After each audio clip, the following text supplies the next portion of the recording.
척축 수근 신전건 손상입니다. 말들이 어렵습니다. 근데 이제 우리가 이렇게 손목을 봤을 때 이렇게 뼈 튀어나오는 부분을 이제 척골이라고 하는데, 요 척골 위에 경상돌기라고 해서 뾰족한 부분이 있고 그 윗부분으로 해서 염증이 좀 생기는 경우들이 많이 있습니다. 특히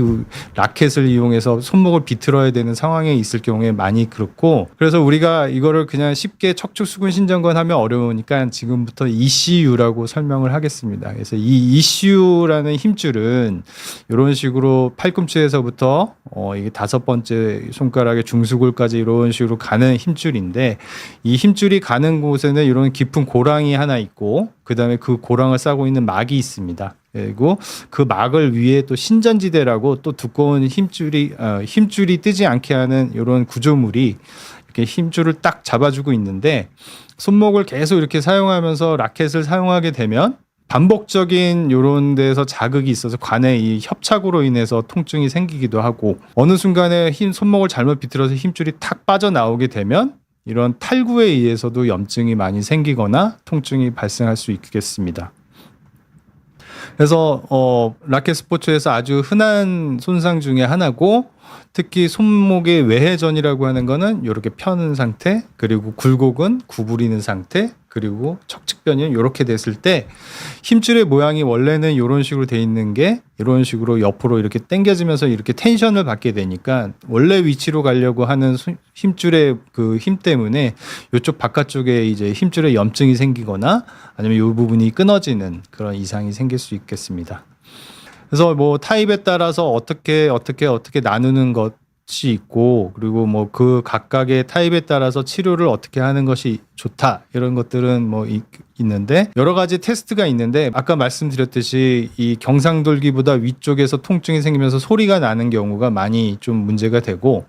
쉽게 이제 아이스크림 이렇게 푸는 자세 뭐 이렇게 할 때 통증이 많이 생긴다, 그러면은 이거 ECU 텐던이랑 ECU 힘줄에 문제가 생겼구나, 이렇게 알 수 있게 되겠습니다. 엑스레이를 찍었을 때 엑스레이로 힘줄은 볼 수 없지만 이게 이쪽에 있는 경상돌기의 모양이 이상하든지 아니면 뼈 조각이 있든지 예전에 골절이 있었던 부분이 안 나와서 이런 힘줄 통과하는 길에 있는 자극의 물질들이 있는지 여부를 좀 볼 수가 있고요. 초음파로 보면은 이 힘줄이 원래는 동그랗게 예쁘게 있어야 되는데 부으면서 옆으로 좀 퍼져 있거나, 아니면 이렇게 빠져나와 있는 부분에 물이 차 있는 경우, 이런 것들을 볼 수도 있고, MRI는 좀 더 정확하게 힘줄이 손상이 좀 가고 있는지, 갈려지고 있는지, 아니면 이렇게 빠져 있는지, 이런 부분들을 다 확인할 수 있겠습니다. 일반적으로 보존적으로 치료를 할 경우에 대부분 잘 낫고 6주 정도 이렇게 손목을 사용하지 않으면 살짝 빠지더라도 증상을 유발하지 않는 경우들이 많은데, 워낙에 또 운동을 좋아하시고 너무 좀 헤비하게 하시는 분들은 계속 이렇게 힘줄이 자극을 받으면서 염증이 생기고, 뭐 스테로이드 주사 같은 것도 초반에는 소량으로 했을 경우에는 염증을 좀 가라앉힐 수 있지만, 너무 과다하게 자주 그리고 반복적으로 맞을 경우에는 힘줄 자체의 변성을 일으키면서 색깔이 이상하게 변하는, 그리고 결국에는 힘줄이 파열되게끔 하게 되는 경우들이 있기 때문에, 이런 것들이 계속 반복된다 그러면 이제 어쩔 수 없이 수술적 치료를 하게 되겠습니다.